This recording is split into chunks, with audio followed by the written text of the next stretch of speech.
여러분 안녕하십니까. 이동관 방송통신위원장 후보자는 이명박 정부 당시 방송 장악 계획을 주도했다는 지적에 대해 내가 언론 장악을 위해 무언가 했다면 지금 방통위원장 후보자 자리에 서 있지 못했을 거라고 말해왔는데요. MBC가 이 후보자가 당시 무언가를 했음을 의심하게 하는 청와대 보고서를 입수했습니다.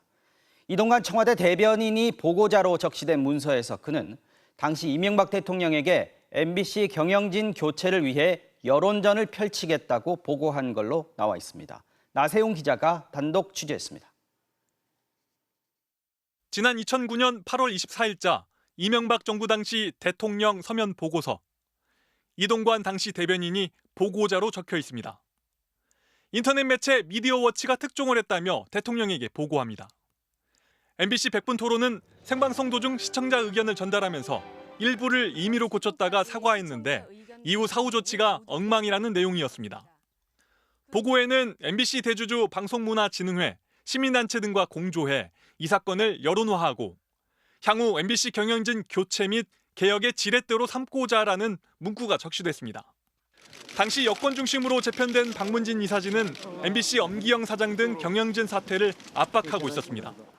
문서엔 향후 조치 계획이라며 박문진 이사진이 긴급이사회를 소집하고 강력한 진상조사위 활동으로 엄기영 사장의 책임을 추궁한다고 적었습니다.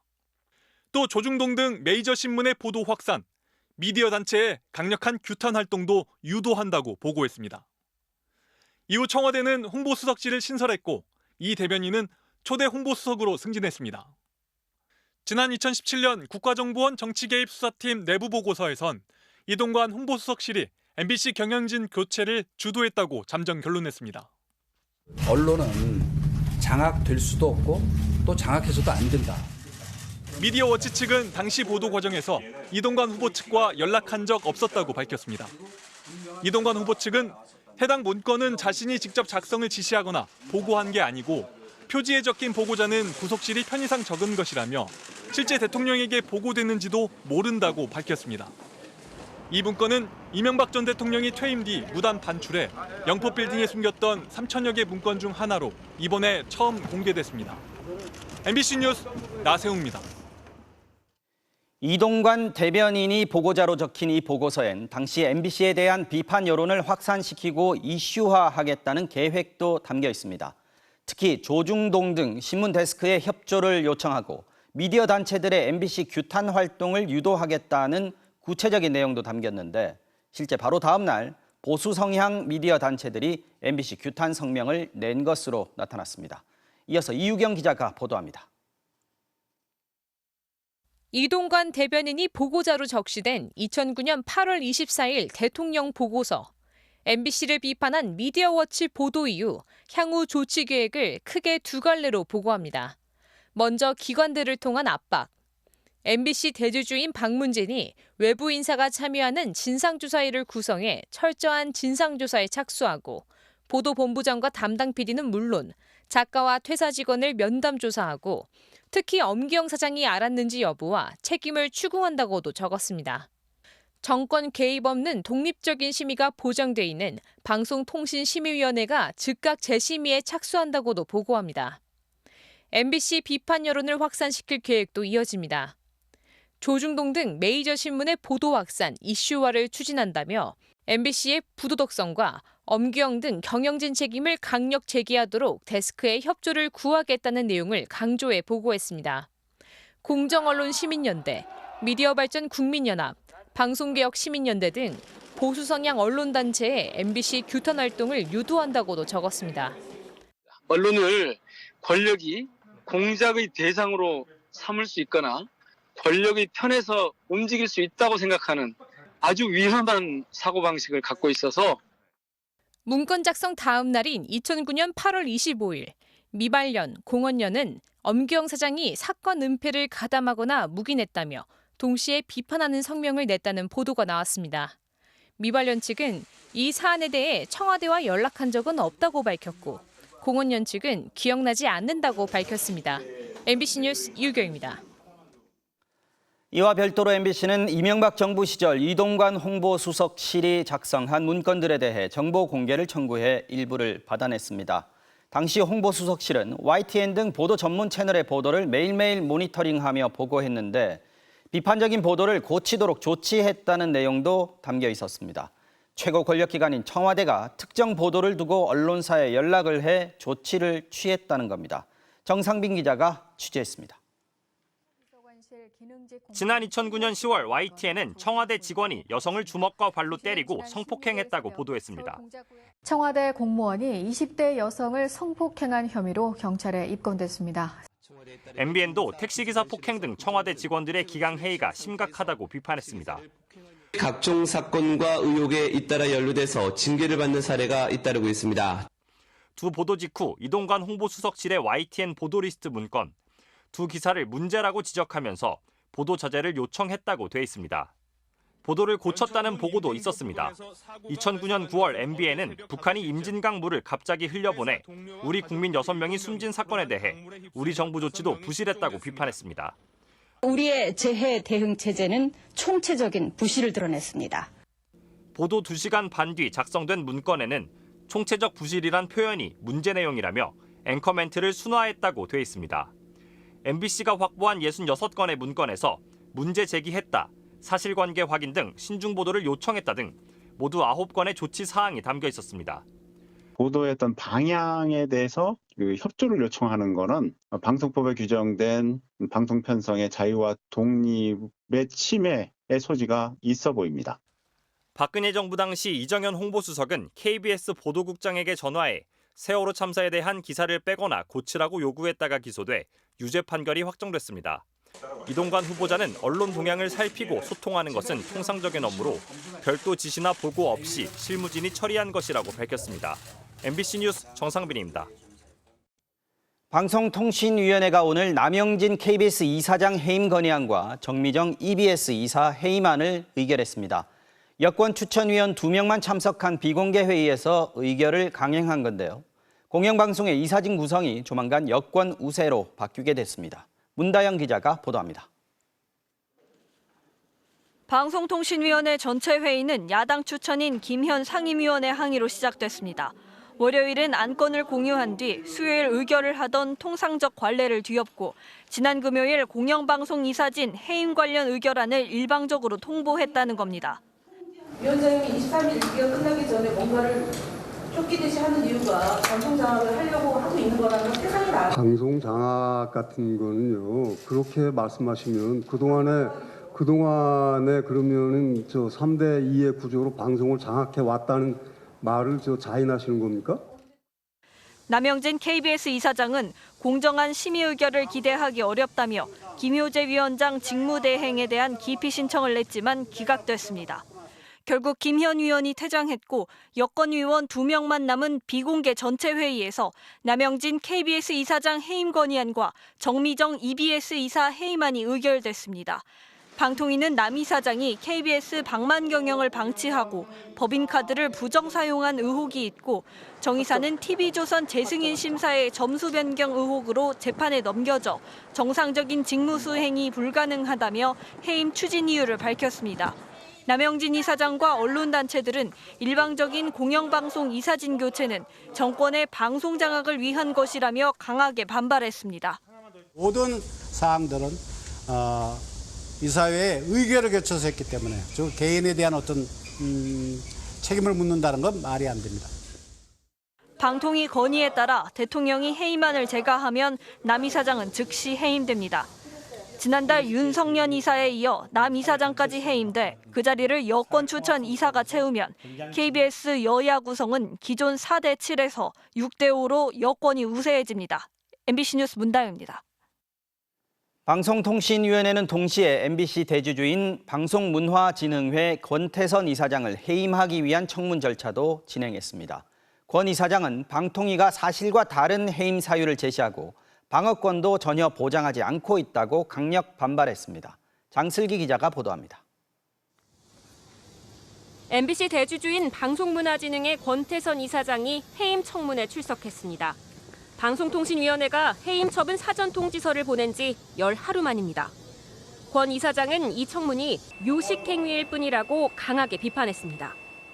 정치적 목적과 실체적 절차적 위법성을 고려할 때 이 청문회 역시 요식 절차에 불과해 방통위가 제시한 해임 사유는 크게 3가지입니다. MBC에 대한 관리 감독을 소홀히 했고 안영준 MBC 사장 선임 과정에서 주의 의무를 위반했으며 박문진 회의록 등을 폐기해 감사원 감사를 지연시켰다는 겁니다. 권 이사장은 모두 사실이 아니라고 반박했습니다. MBC 신뢰도가 1위를 달성하고 500억 원대 영업이익을 실현하는 성과를 냈으며 MBC 사장 선임 역시 이사진 9명이 함께 의결한 결과라는 겁니다.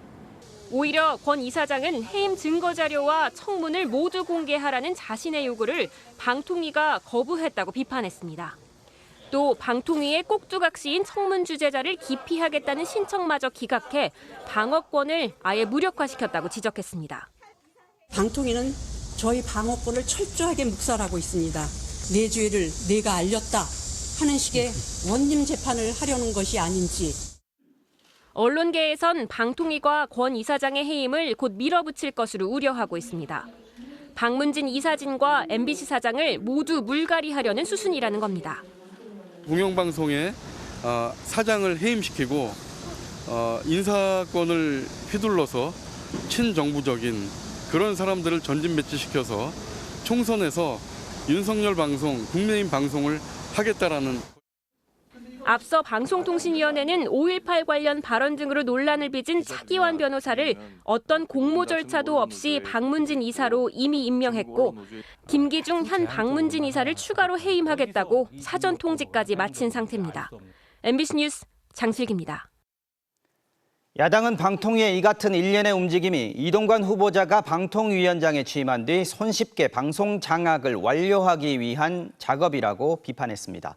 나흘 앞으로 다가온 이 후보자에 대한 인사청문회는 증인도 없고 자료도 없는 청문회가 될 가능성이 높아 보입니다. 신준명 기자입니다. 야당은 방통위의 공영방송 이사진 해임 의결은 내용도 절차도 무효라고 즉각 반발했습니다.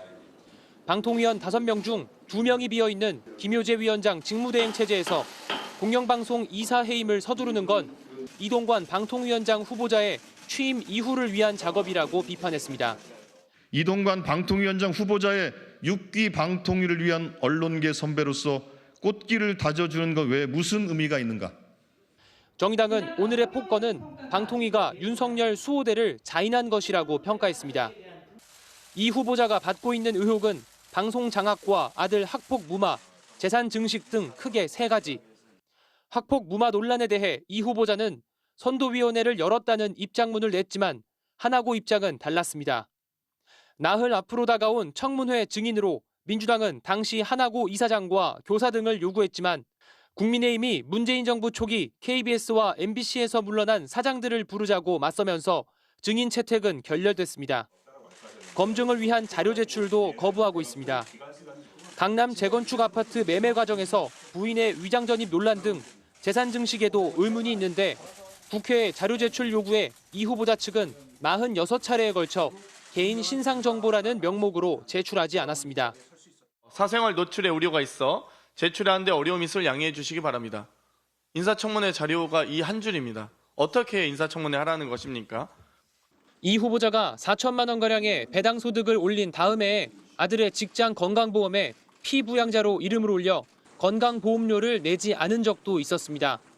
건보료를 회피한 의혹이 이 후보자가 낸 자료가 아니라 다른 기관에서 제출한 자료를 통해 드러난 건데 이 후보자 측은 건강보험 자격을 바꿀 때 관련 규정을 어긴 적이 없다고 해명했습니다.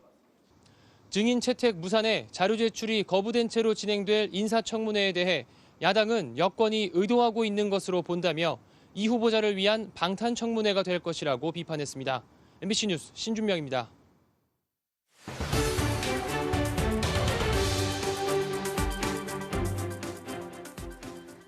무너지는 교권의 현장에는 학부모들의 무분별한 신고가 있습니다. 단지 마음에 들지 않는다는 이유로 또래 학생을 학교 폭력으로, 교사를 아동 학대로 신고하는 경우가 잇따르고 있는데요. 일단 학교 폭력이나 아동 학대 가해자로 지목이 되면 사실 여부와는 상관없이 신고만으로도 벗어나기가 쉽지 않다고 합니다. 김태용 기자가 집중 취재했습니다.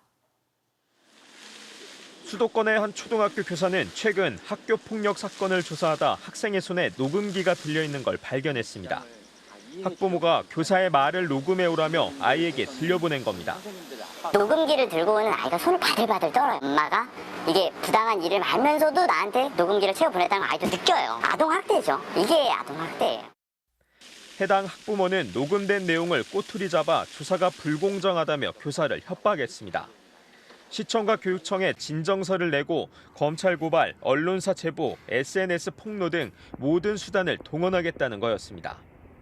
위협을 느낀 교사는 직접 학폭 장소로 지목된 놀이터를 뒤져 무혐의를 밝혀낸 뒤에야 가까스로 협박에서 벗어날 수 있었습니다. 교사는 학폭 조사 과정에서 학부모들로부터 고소를 당할 수 있겠다는 생각에 이곳 놀이터를 찾아 스스로 CCTV를 확보하기까지 했습니다. 수사를 받고 나서 제가 깨달은 사실은 제가 도움을 받을 수 있는 그런 창구나 시스템이 전혀 없다는 걸. 수도권의 또 다른 초등학교 교사와 교감은 친구와 놀다 팔이 긁힌 아이를 화해시켰다가 학부모로부터 아동 학대로 신고를 당했습니다. 교사가 자신의 아이만 나무랐고 교감이 이를 방치했다는 거였습니다.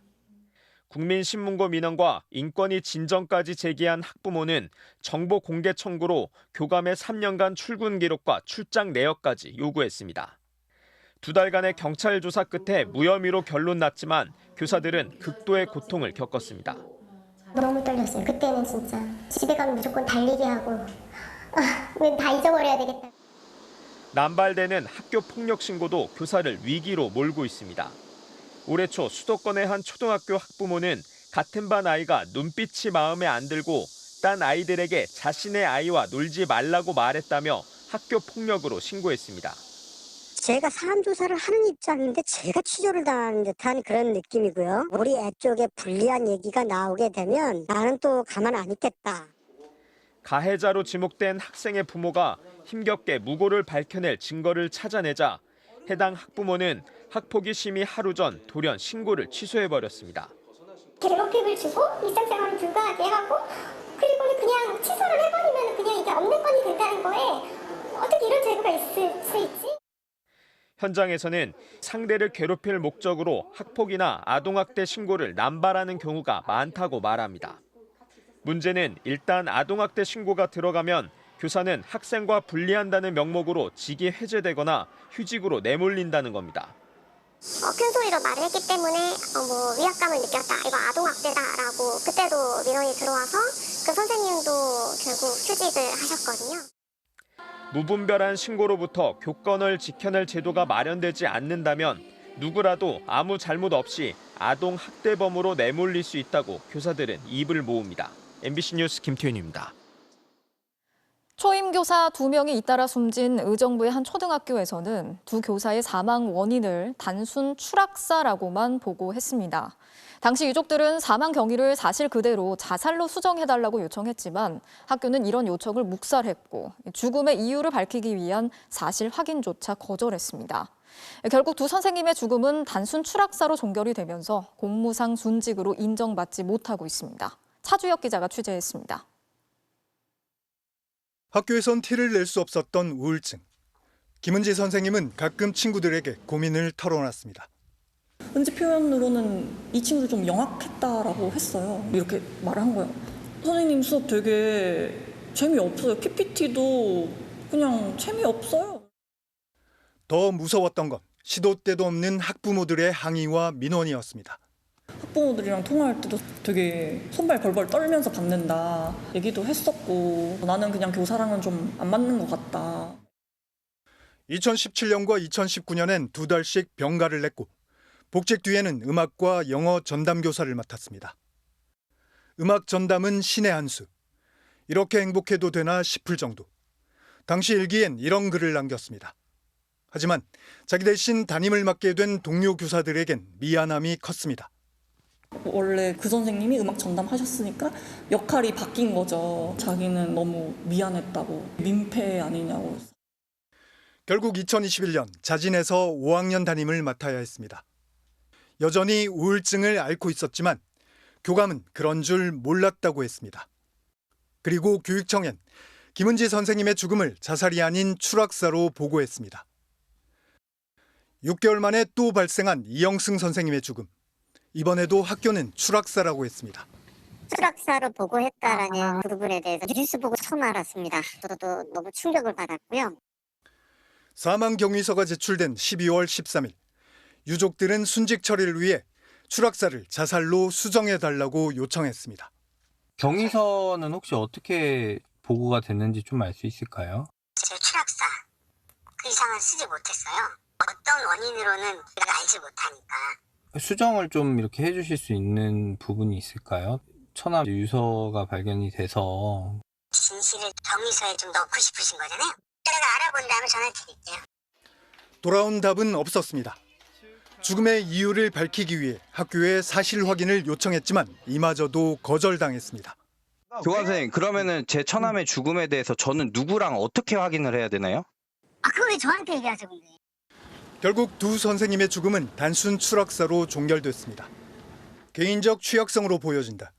공무와의 상당한 인과관계를 인정할 수 없다. 죽는 게 무섭다며 살고 싶다던 김은지 선생님의 죽음을 정부는 순직으로 인정하지 않았습니다. 공무원재해 보상심의회는 이영승 선생님의 죽음 역시 같은 기준으로 심사하고 있습니다. MBC 뉴스 차주혁입니다. 이런 교권 침해를 막기 위해서 교육부가 2학기부터 여러 조치들을 도입하기로 했습니다. 정당한 생활 지도는 아동학대로 보지 않겠다는 게 핵심인데요.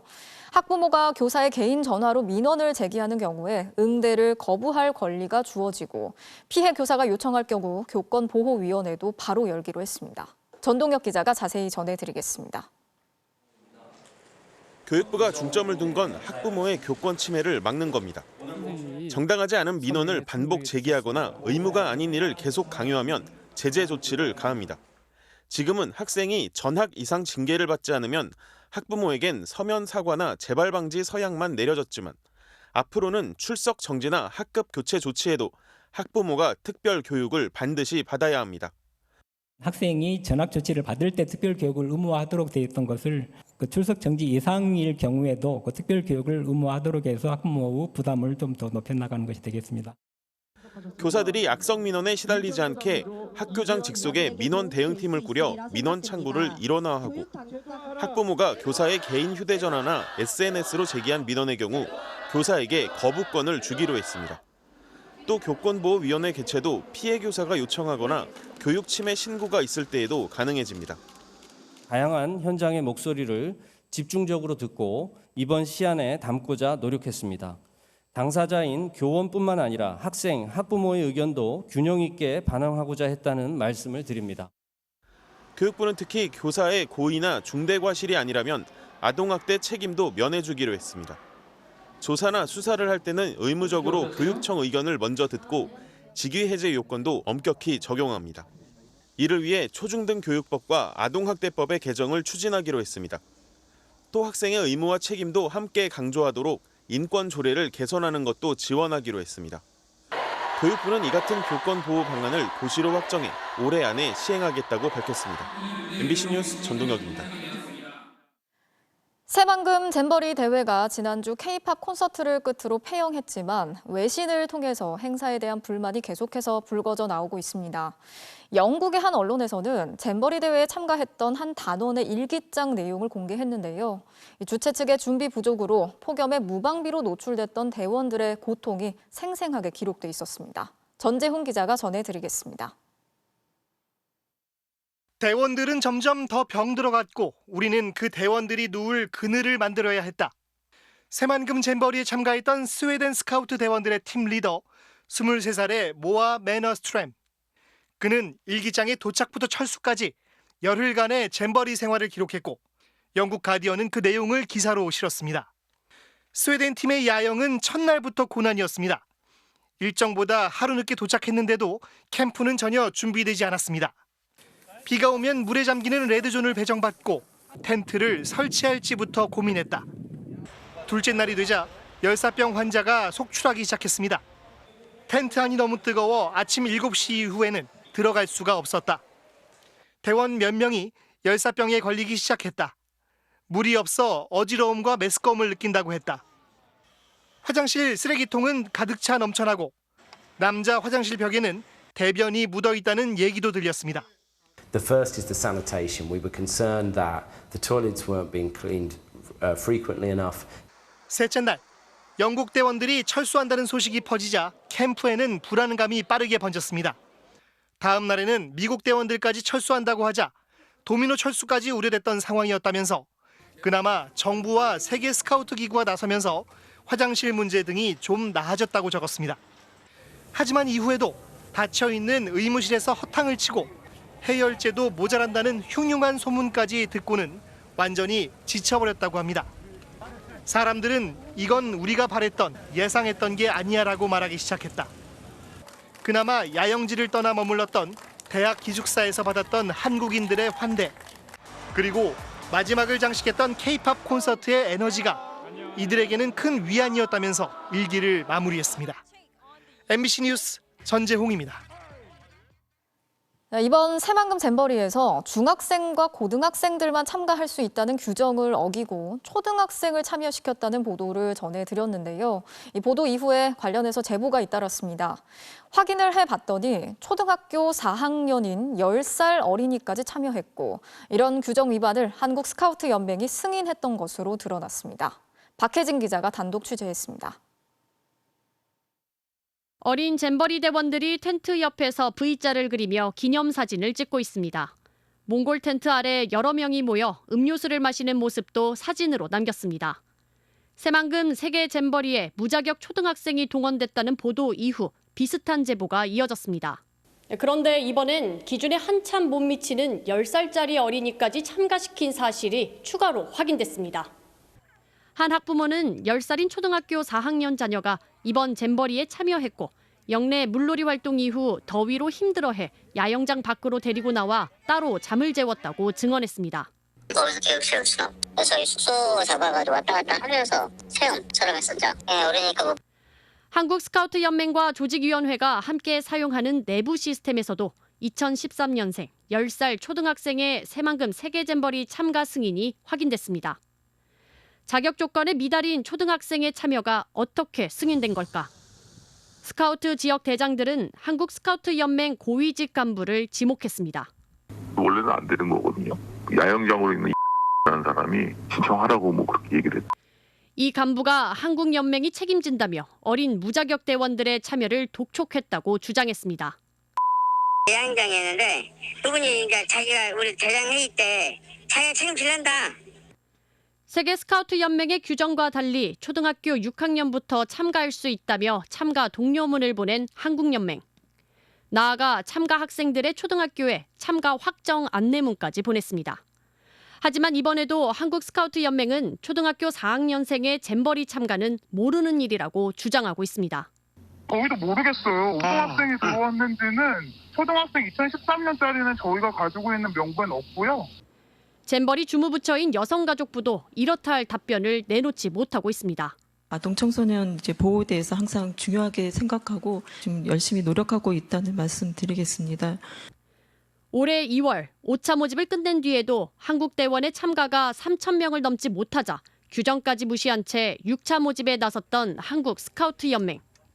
어린 대원들의 건강과 안전은 무시한 채 참가자 숫자 늘리기에 급급했다는 비난이 커지고 있습니다. MBC 뉴스 박혜진입니다. 이처럼 새만금 잼버리가 막을 내린 이후에도 후폭풍이 가라앉지 않고 있습니다. 이번 파행 사태의 시시비비를 가릴 감사원의 감사가 이번 주 중에 시작될 예정인데요. 대회 집행위원장을 맡았던 김관영 전북도지사는 책임을 통감한다면서도 근거 없는 비난에는 강력히 대응하겠다고 밝혔습니다. 박소희 기자가 취재했습니다. 책임 공방은 오늘도 이어졌습니다. 잼버리 집행위원장인 김관영 전북도지사는 유종의 미를 거두지 못해 송구하다며 고개를 숙였습니다. 다만 잼버리를 빌미로 수십조 원의 사회 간접 자본, SOC를 구축하려 했다는 의혹엔 강하게 반발했습니다. 허위 사실을 주장해서 전북인의 자존심에 심한 상처를 주고 명예를 실추시키는 행위에 대해서는 더 이상 묵과하지 않겠다는 말씀을 분명히 드립니다.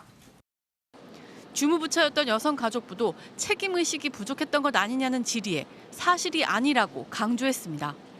장관님은 이제 조직위원장으로서 지금 무거운 책임감 갖고 계시고 그 잼버리 책임 인식이 부족했다는 지적에 대해서는 지금 동의할 수 없다는 말씀. 이제 잼버리 파행에 대한 시시비비는 감사원의 감사를 통해 가려지게 됐습니다. 첫 번째 쟁점은 부지 선정입니다. 애초 배수와 폭염에 모두 취약했던 새만금 부지를 야영장으로 선정한 이후부터 들여다볼 것으로 보입니다. 두 번째는 예산 사용의 적절성. 잼버리에 투입된 총 예산은 1,171억 원으로 이 가운데 74%인 870억 원이 운영비와 사업비입니다. 상하수도 등 기반시설 조성에 205억 원, 샤워장, 화장실 등 편의시설 설치 비용에는 130억 원이 쓰였는데 이를 다 합해도 운영비와 사업비의 절반에도 미치지 못합니다. 여기에 99건에 달하는 해외 연수도 도마에 올랐습니다. 크루즈 여행을 포함해 잼버리 개최 경험이 없는 스위스와 이탈리아 출장에도 경비를 썼기 때문입니다. 이와 관련해 공동조직위원장인 김윤덕 의원은 국회 국정조사를 제안했습니다. 힘이 센 기관이 자신들의 잘못을 감추려 힘이 약한 일선 공무원을 희생양 삼기 위한 감찰을 한다면 이번 사태의 본질을 제대로 규명할 수 없습니다. 감사원은 조직위원회와 전라북도, 여성가족부와 행정안전부에 대해 이번 주 감사에 나섭니다. MBC 뉴스 박소희입니다. 광복절을 하루 앞둔 오늘은 세계 일본군 위안부 기림의 날입니다. 위안부 문제를 국제사회에 알리고 피해 할머니들을 기리기 위해 제정된 국가기념일인데요. 전국 곳곳에서 관련 행사가 이어지고 있습니다. 현장 연결해 보겠습니다. 송재원 기자, 지금 행사가 진행되고 있는 거죠? 네, 저는 서울시청역 앞에 나와 있습니다. 이곳에서는 조금 전인 8시부터 천주교 전국행동의 기림미사가 진행되고 있습니다. 기림일은 지난 1991년 고 김학순 할머니가 위안부 피해 사실을 처음으로 공개 증언한 날입니다. 이후 2012년 일본군 위안부 문제 해결을 위한 아시아연대회의가 이날을 기림일로 지정했고 2017년부터는 국가기념일이 됐습니다. 지난 4월부터 전국을 돌며 대통령 퇴진 촉구 시국미사를 열어온 정의구현사재단이 오늘은 이곳에서 함께 행사를 진행하고 있습니다. 일본이 먼저 사죄하고 그리고 우리 정부는 일본 편이 아니라 대한민국 사람들 편에 서서 특별히 피해자 편에 서서 어제 정의기억연대의 나비문화제에 참석한 이용수 할머니는 국제사법재판소에서 위안부 문제를 해결하자고 일본 측에 거듭 촉구했습니다. 국제사법재판소로 가서 어떤 판결이 나와도 저는 탈기받고 해결했습니다.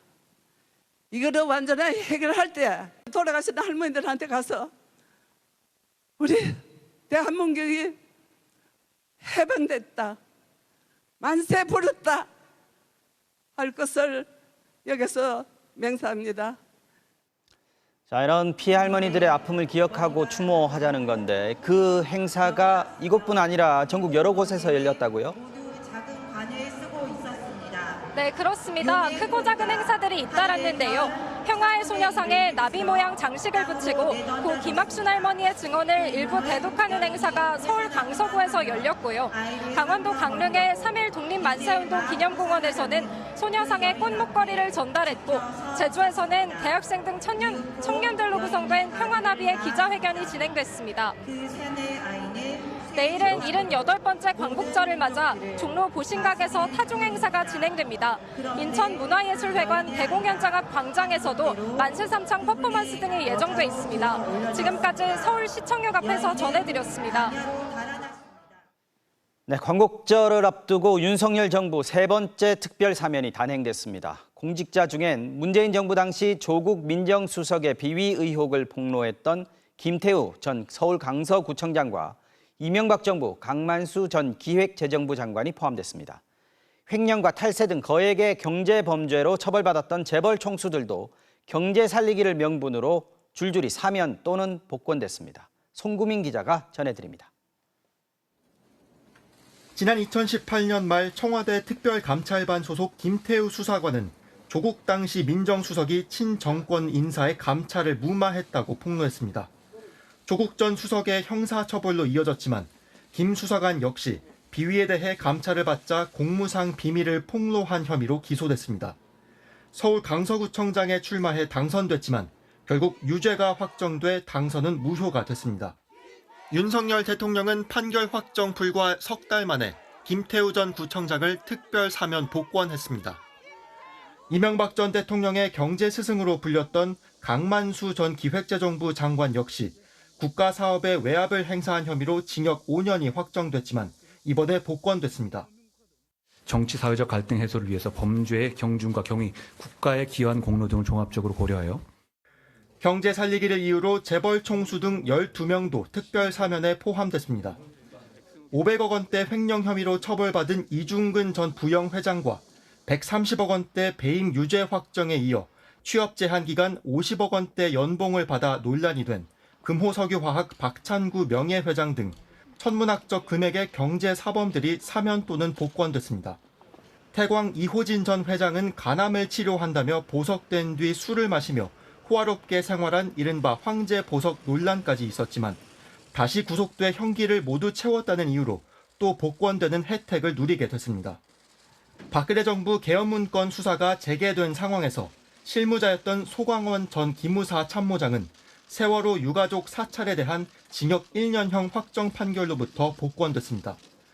윤석열 정부 세 번째인 이번 8.15 사면으로 2,176명이 사면 또는 복권됐으며 운전면허 취소 등 81만 명의 행정제재가 감면됐습니다. MBC 뉴스 송구민입니다. 두 달 뒤에는 서울 강서구청장 보궐선거가 열립니다. 국민의힘에선 이번에 이례적으로 빨리 사면된 김태우 전 강서구청장을 다시 후보로 공천하자는 이야기가 곧바로 나오고 있습니다. 본인 때문에 열리는 보궐선거에 본인이 다시 나온다는 건데요. 민주당은 김 전 구청장 사면은 사법부에 대한 대통령의 정면 도전이라고 강하게 비판했습니다. 손하늘 기자의 보도입니다. 서울 강서구 화곡역 사거리, 이곳에만 9개의 현수막이 걸려 있는데 자기 당을 홍보하고 상대 당을 비난하는 내용이 오는 10월 치러질 강서구청장 선거를 앞두고 더 치열해 보입니다. 이렇게 골목골목마다 여야의 현수막들이 이 횡단보도 시야를 가득 채우고 있다 보니 이곳 강서구는 이미 선거의 한복판에 들어온 듯합니다. 이곳의 구청장 재보궐선거가 치러지는 이유는 김태우 전 구청장이 유죄 선고를 받아 구청장직을 상실했기 때문입니다.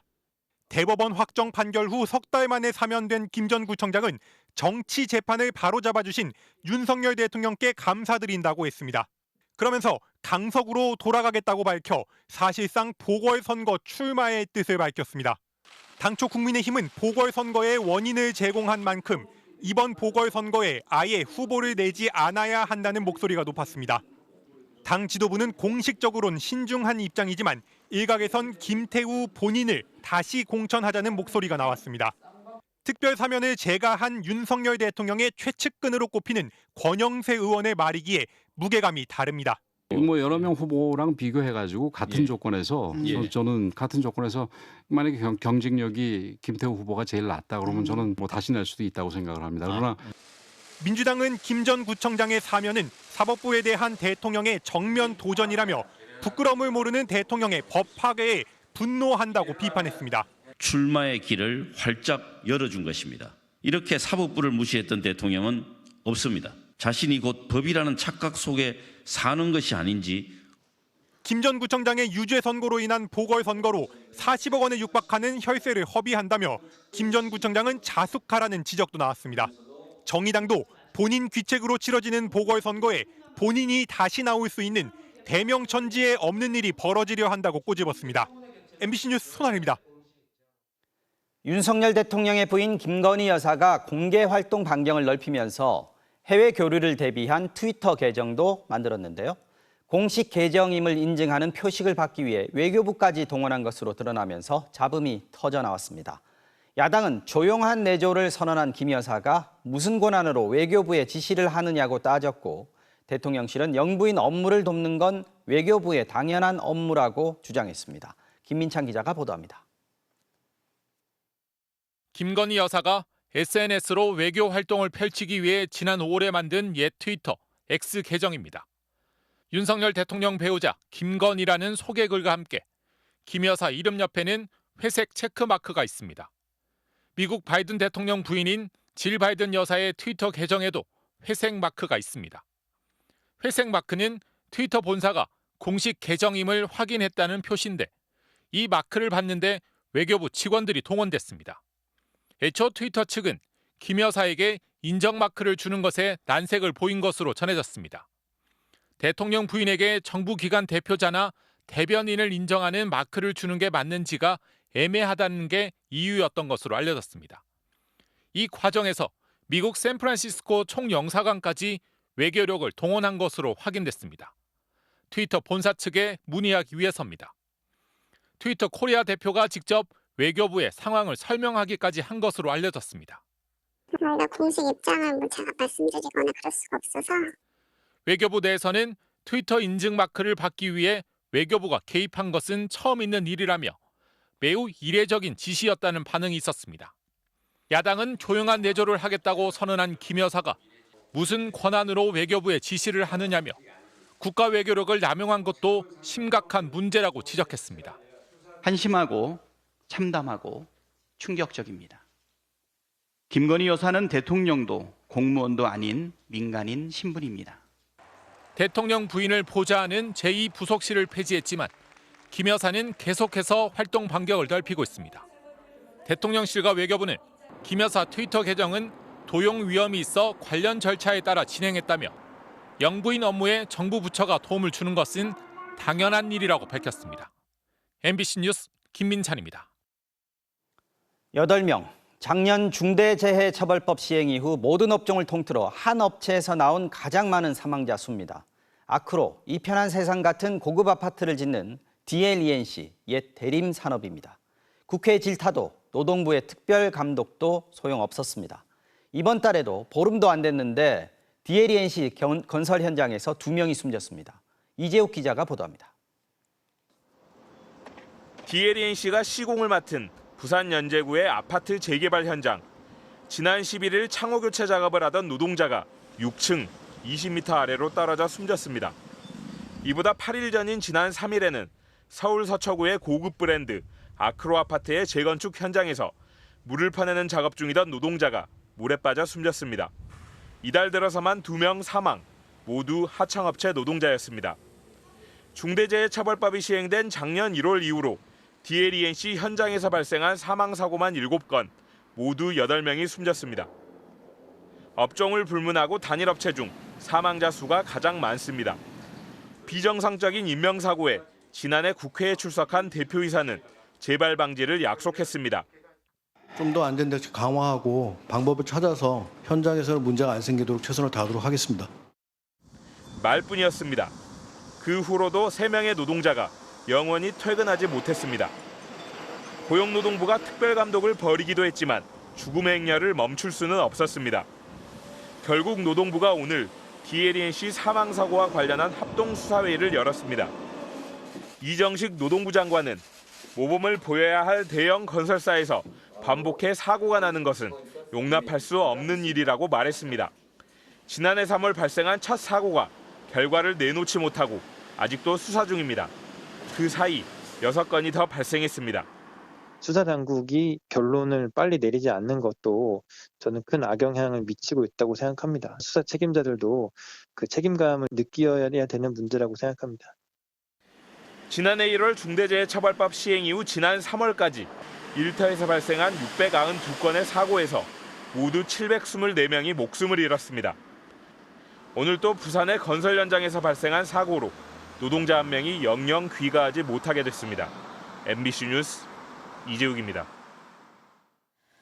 경북 고령군의 한 목장에서 키우던 암사자 한 마리가 탈출하는 일이 있었습니다. 인근 마을 주민들에게 재난 안전 문자가 발송됐고 주변에서 캠핑을 즐기던 사람들이 급하게 대피하는 소동이 벌어졌는데요. 탈출한 암사자는 목장 주변에서 발견됐고 결국 사살됐습니다. 변혜주 기자가 취재했습니다. 우거진 숲을 사이에 사자 한 마리가 웅크리고 앉아 있습니다. 바로 옆 목장에서 키우던 암사자입니다. 오전 7시 24분쯤 이곳 우리에서 암사자가 탈출했다는 소식이 경찰에 접수됐습니다. 목장 관리인은 어제 저녁 우리문을 열고 사자에게 사료를 줬는데 오늘 아침 우리문이 열린 채 사자가 사라진 것을 확인하고 신고했습니다.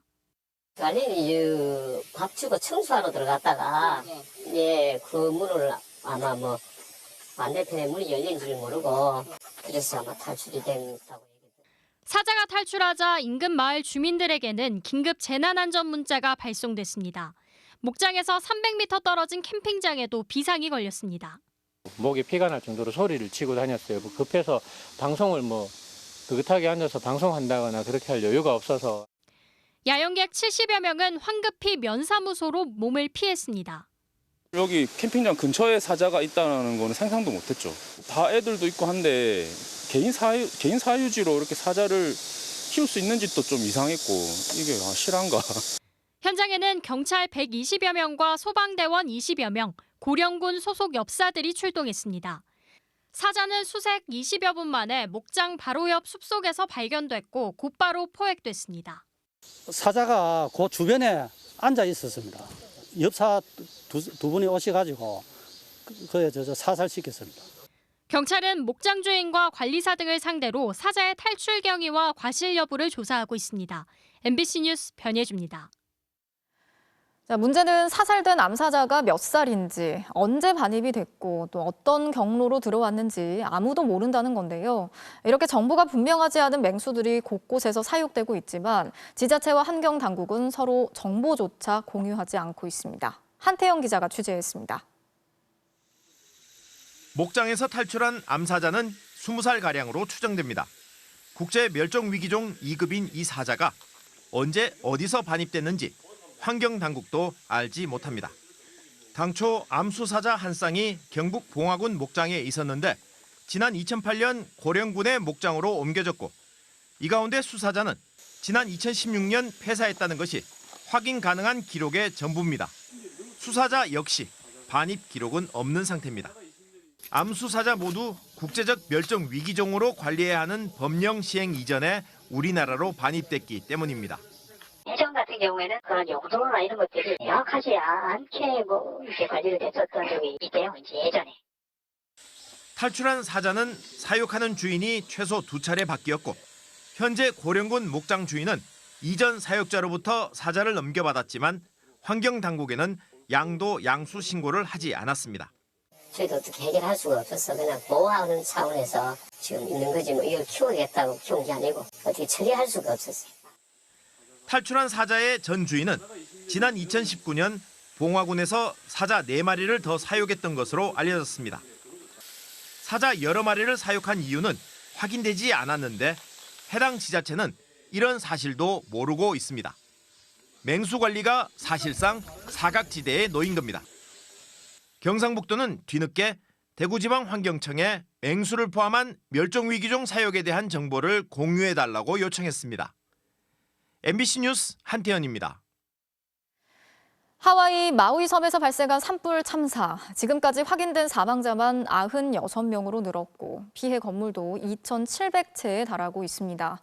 연방정부 차원의 재난지역 선포가 있었지만 수색과 구호 작업은 더디게 진행되고 있는데요. 이런 상황에서도 휴가를 즐기는 일부 관광객들의 모습이 포착되면서 하와이 주 정부는 마우이 섬으로의 여행을 자제해달라고 호소했습니다. 김수진 특파원이 취재했습니다. 하와이 마우이 섬 라하이나 마을, 12,000명이 살던 바닷가 마을은 하루아침에 잿더미로 변했습니다. 확인된 사망자 수는 96명으로 더 늘었고 피해 건물도 2,700채로 늘었습니다. 주민들은 수색과 구호 작업이 더디게 진행되고 있다고 호소합니다. 또 수색을 이유로 주민들이 화재 현장, 즉 집으로 돌아오는 것을 막으면서 불만도 터져나왔습니다. We get no information. And to be honest, this is a level of incompetence I've not witnessed before here. 이런 가운데 일부 관광객들이 평소처럼 마우이 섬에서 휴가를 보내는 모습은 주민들에게 충격을 주고 있습니다. It's really sad because people come over here. You know, I heard there was a snorkeling boat looking at Lahaina town. Give them respect, you know. It's so bad. This is, you know, people died here. 하와이 출신으로 영화 아쿠아맨의 주인공을 연기한 배우 제이슨 모모아는 마우이는 지금 휴가를 보낼 만한 장소가 아니라며 여행을 자제하라고 호소했습니다. 피해를 줄일 수 있었던 정황도 속속 드러나고 있습니다. 당시 출동한 소방관들은 현장에 가서야 소화전에 물이 없다는 사실을 발견했다고 털어놨습니다. 초기 대응이 왜 제대로 이뤄지지 않은 건지 주 정부는 조사에 착수했습니다. 바이든 대통령은 주말 동안 지인들을 만나며 휴식을 취했는데 일부 언론들은 바이든 대통령이 하와이에 대한 언급을 피했다며 비판하고 있습니다. Mr. President, are you going to take questions on Maui? 주말을 델라웨어주 자택 근처의 해변 휴양지에서 보낸 바이든 대통령은 백악관에 복귀하는 대로 직접 하와이를 방문할 것으로 보입니다. 워싱턴에서 MBC 뉴스 김수진입니다. 고 최수근 상병 사망 사건을 조사한 뒤 악명 혐의로 입건된 박정훈 전 해병대 수사단장. 군 검찰의 수사가 부당하다면서 민간위원이 참여하는 수사심의위원회를 소집해달라고 요청했습니다. 이 사안의 본질이 악명이냐 아니면 외압이냐 논란이 번지면서 최수근 상병의 억울한 죽음에 대한 진상규명은 속도를 내지 못하고 있습니다. 홍희표 기자가 취재했습니다. 윗선의 수사 개입 의혹을 제기하며 군 조사를 거부한 박정훈 전 해병대 수사단장이 군 검찰 수사심의위원회 소집을 요청했습니다. 외부 민간위원이 참여하는 수사심의위원회는 국민적 의혹이 제기된 사건에 대한 군 검찰의 수사와 기소 여부를 논의해 권고할 수 있도록 하고 있습니다. 국방부 검찰단이 구조적으로 수사하기에 상당히 공정성이 없다. 네. 그래서 수사 보류 내지 불기소 결정을 해달라 이런 취지입니다. 하지만 현재 모든 심의위원이 공석이라 최종 소집 여부는 국방부가 새로 선정한 민간위원들이 결정하게 됩니다. 박 전 단장 측은 외압 의혹의 당사자인 국방부 법무관리관이 선정 과정에 관여하는 만큼 절차에서 빠지라는 기피 신청도 제출했다고 밝혔습니다. 앞서 장관이 결재한 고 최수근 상병 사망 사건 조사 자료의 경찰 이첩을 중단시키는 과정에 법무관리관이 직접 개입했다는 의혹이 제기됐습니다. 알 수 없는 이유로 국방부 법무관리관으로부터 수차례 수사 외압과 부당한 지시를 받았고 저는 단호히 거절하였습니다. 국방부는 수사심의위원회의 독립성과 공정성이 확보될 수 있도록 운영하겠다고 밝혔습니다. 최수근 상병 사망 사건이 항명과 외압 논란으로 번지면서 본격 경찰 조사는 그만큼 늦어지게 됐습니다. 군인권센터는 박 전 단장의 보직 해임 과정에 대한 긴급 구제를 신청했고 국가인권위원회는 직권 조사에 나설 가능성까지 시사했습니다. 민주당이 특별검사 도입까지 검토하고 나선 가운데 박 전 단장 측은 다만 진실과 법리로 해결할 사건이라며 정치권의 모든 관여는 배격한다고 강조했습니다. MBC 뉴스 홍희표입니다. 인터넷 쇼핑몰 운영자나 식당 주인 같은 평범한 사람들이 마약을 팔다가 구속이 됐습니다. 투약으로 시작했다 유통까지 손을 대고 만 건데 이제는 마약 투약자와 판매자 간의 경계마저 흐려지고 있습니다. 윤상문 기자가 전해드리겠습니다. 노란색 외투를 입은 남성이 한 건물 안으로 들어갔다 30여 초 만에 나옵니다. 사흘 뒤 내부를 확인해 본 경찰. 우편함 깊숙한 곳에서 필로폰을 찾아냈습니다. 이른바 던지기 수법으로 마약을 판매하려다 적발된 겁니다. 주변을 두리번거리는 또 다른 남성. 손에 무언가를 적습니다. 역시 던지기를 한 뒤 마약을 숨긴 장소를 메모로 남기는 모습인데 결국 경찰에 검거됐습니다. 이 두 사람의 직업은 원래 식당 운영자와 배달 기사였습니다. 평소 마약을 투약해오다 판매까지 나선 겁니다. 이번에 적발된 마약 판매자 6명은 이처럼 어엿한 직업을 가진 사람들이었습니다. 인터넷 쇼핑몰을 운영하다 직접 유럽으로 2차례나 건너가 신종 환각제인 LSD 등 마약류를 들여와 유통한 20대도 있었습니다. 우리 주변의 평범한 사람들로 처음에는 흡연 투약자로 시작했다가 쉽게 돈을 벌 수 있다고 믿고 판매자로 나선 것으로 확인되었습니다. 주로 추적이 어려운 다크웹이나 텔레그램을 이용해 구매자를 물색했습니다. 이들이 활동한 다크웹에는 아예 수수료를 챙기며 마약 거래를 중개하는 사이트까지 개설돼 있었습니다. 다크웹 운영자한테 정산을 받는 구조거든요. 두 피의자는 아예 정산을 못 받아 정산을 받기 전에 이제 저희한테 검거가 됐고요. 경찰은 판매자 6명을 모두 구속하고 이들로부터 마약을 구매한 300명가량을 함께 검거했습니다. 판매자 일부에게 마약을 공급한 인천과 부산의 윗선 4명도 구속했습니다.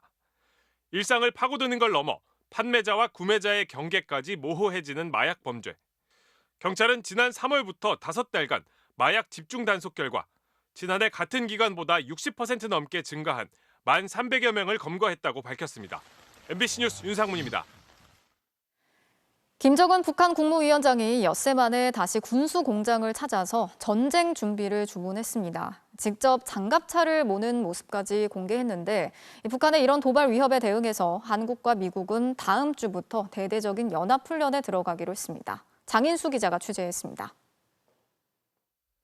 북한이 새로 개발했다는 다용도 전투장갑차를 직접 모는 김정은 북한 국무위원장. 남한 전역을 타격할 수 있다는 단거리 탄도미사일과 방사포탄, 이동식 발사대 생산 공장까지 잇따라 찾아 전쟁 준비를 위한 무기 생산을 주문했습니다. 혼자 우산을 쓰고 보고를 받는 김 위원장 뒤로는 남조선 괴뢰들을 쓸어버리자는 문구가 내걸렸습니다. 적들이 감히 무력을 사용할 엄두를 내지 못하게 만들며 만약 접어든다면 반드시 괴멸시켜버려야 한다고 말씀하셨습니다. 김 위원장의 최근 공개 행보는 노골적으로 전쟁 준비에 초점이 맞춰져 있습니다. 일주일 사이 2차례나 군수공장을 찾았고 지난 9일엔 군 간부들 앞에서 직접 서울을 콕 찍어 공세적인 군사적 대응을 지시했습니다. 북한산 무기의 러시아 수출을 염두에 둔 거란 해석도 나오지만 그보다는 북한이 북침 전쟁 연습이라고 부르는 한미 연합훈련과 한미일 정상회담에 대한 위협으로 분석됩니다. 한미일 정상회담을 계기로 한 대북 압박 그리고 8월 하순 우리 측의 을지 훈련 이런 부분에 대해서 강대강 맞대응을 예고하는 것이 아니겠습니까? 한미는 21일 시작되는 올해 연합훈련에 특히 대규모 야외 기동훈련을 지난해보다 배 이상 늘려 시행하기로 했습니다. 북한의 정찰위성과 대륙간 탄도미사일에 대응하는 미국 우주군까지 참여하는 가운데 군 당국은 북한이 실제 도발에 나설 수 있다고 보고 대북 감시 태세를 강화했습니다. MBC 뉴스 장희수입니다. 시사 주간지 시사저널이 실시한 언론 신뢰도 조사에서 MBC가 1위를 기록했습니다. 전문가와 일반 국민 각각 500명을 상대로 설문이 진행됐는데요. 전문가 31.8%, 일반 국민 43.4%가 MBC를 가장 신뢰하는 매체로 꼽아서 두 집단 모두에서 가장 높은 순위를 차지했습니다. 또 열독률 조사에서도 일반 국민 가운데 34.8%가 MBC를 열심히 시청한다고 답하면서 1위에 올랐습니다. 남자 수영의 간판 황선우 선수가 뺑소니 의심 사고로 경찰 조사를 받고 있습니다. 수영연맹은 음주운전이나 부정행위는 없었다며 국가대표 자격엔 문제가 없다고 밝혔습니다. 박주린 기자입니다. 어제 저녁 7시 반쯤 자신의 차로 진천 선수촌에 입촌하던 황선우는 길을 건너던 80대 노인을 사이드미러로 친 뒤 아무 조치 없이 현장을 떠난 혐의로 경찰 조사를 받고 있습니다. 이 사고로 피해자는 팔에 찰과상을 입었고 피해자 지인은 이 사실을 경찰에 신고했습니다. 이와 관련해 황선우 측은 고의로 사고 현장을 떠난 건 아니라고 해명했습니다. 보행자를 급하게 피한 뒤 혹시나 하는 마음에 선수촌 입구에서 차량을 돌려 현장에 갔지만 사고 흔적이 남아있지 않았다며 숙소 복귀 뒤에야 차량 사이드미러가 파손된 걸 발견해 다시 현장으로 갔고 마침 출동한 경찰에 경위를 설명했다고 밝혔습니다. 또 음주 상태는 전혀 아니었으며 현장에서 음주 측정도 실시했다고 했습니다. 수영연맹은 선수 대처가 미흡했다고 사과했습니다. 그러면서도 음주운전이나 도박 등의 국가대표 결격 사유에 해당되지 않아 상벌위원회를 열 계획은 없으며 아시안게임 출전도 문제가 없을 것이라고 밝혔습니다. 고의로 이거를 도피하거나 그런 뺑소니는 절대 아니다. 아시안게임은 크게 문제가 없다고 판단하고 있습니다. 연맹과 황선우 측은 피해자와도 원만한 합의를 끝냈으며 경찰 조사와 출석 요구에 성실히 임하겠다고 밝혔습니다. MBC 뉴스 박두린입니다. 손흥민 선수의 토트넘 동료로 국내 축구 팬들한테 익숙한 선수죠. 브라질 친정팀으로 돌아간 모우라의 감각적인 복귀골로 토플레이 출발합니다. 5년간의 토트넘 생활을 마치고 친정팀 상파울루에 돌아온 모우라. 경기장에 들어올 때부터 신난 것 같더니 환상적인 개인기로 수비를 제치고 슛! 들어갑니다. 감각적인 드리블에 물 흐르는 듯한 슈팅 연결. 브라질 선수 특유의 리듬감이 살아있죠. 복귀 2경기 만에 터뜨린 첫 득점포. 골 세리머니도 정말 흥이 넘치네요. 시애틀의 3대2로 앞선 볼티모어의 9회 말 수비. 주자 1루에서 쳤습니다. 넘어가면 그대로 경기가 끝인데 이걸 날아올라 잡아냅니다. 끝내기 패배를 막아낸 혼신의 슈퍼캐치. 이 선수의 활약은 여기서 끝이 아닙니다. 양팀이 연장에 들어간 10회 초 공격에서 짜릿한 결승 트럼프를 쏘아 올립니다. 팀 패배를 막은 호수비에 승리를 가져온 홈런포까지. 이런 게 바로 진짜 원맨쇼겠죠. 프랑스 리그에서 나온 시원한 중거리포입니다. 오른발에 정말 제대로 걸렸네요. 지금까지 투플레이였습니다.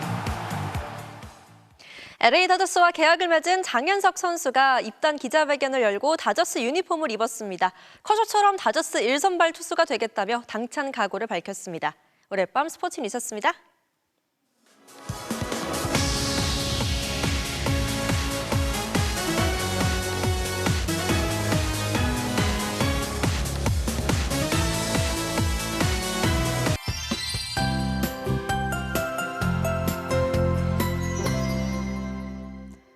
네, 오늘도 많이 더우셨죠. 그래도 그전보다는 견딜만하다는 분들이 많습니다. 태풍이 지나간 뒤 상층 한기가 들어오면서 체감하는 폭염의 강도가 그전보다는 한층 나아진 건데요. 내일도 기온은 33도 안팎까지 올라서 오늘만큼 덥겠고요. 영동 지방은 비가 오면서 속초가 낮에도 24도에 그칠 전망입니다. 또 광복절인 내일 전국 곳곳에서 추념 행사도 열릴 텐데요. 해를 막아줄 양산이나 우산을 챙기는 편이 좋겠습니다. 내일은 소나기가 전남 동부나 제주도 등 좁은 지역에서 오겠고 동풍의 영향으로 영동 지방은 종일 비가 오락가락하겠습니다. 현재 우리나라는 동해상에 위치한 고기압의 가장자리에서 가끔 구름만 지나고 있습니다. 대기 상층과 하층 간의 기온 차이로 오늘 밤 자정 무렵까지는 산발적으로 비구름이 만들어지겠습니다. 내일도 전국의 하늘 가끔 구름이 많겠고요. 경상도 해안가는 바람이 점차 강해지겠습니다. 아침 최저기온 서울이 25도 등으로 대도시와 해안가를 중심으로 열대야가 나타나겠고 낮 최고 기온은 서울을 비롯한 내륙을 중심으로 33도 안팎까지 오르겠습니다. 당분간 무더위 속에 내륙 지방에는 소나기가 자주 오겠습니다. 날씨였습니다. 월요일 뉴스데스크 마치겠습니다. 함께해 주신 여러분 고맙습니다.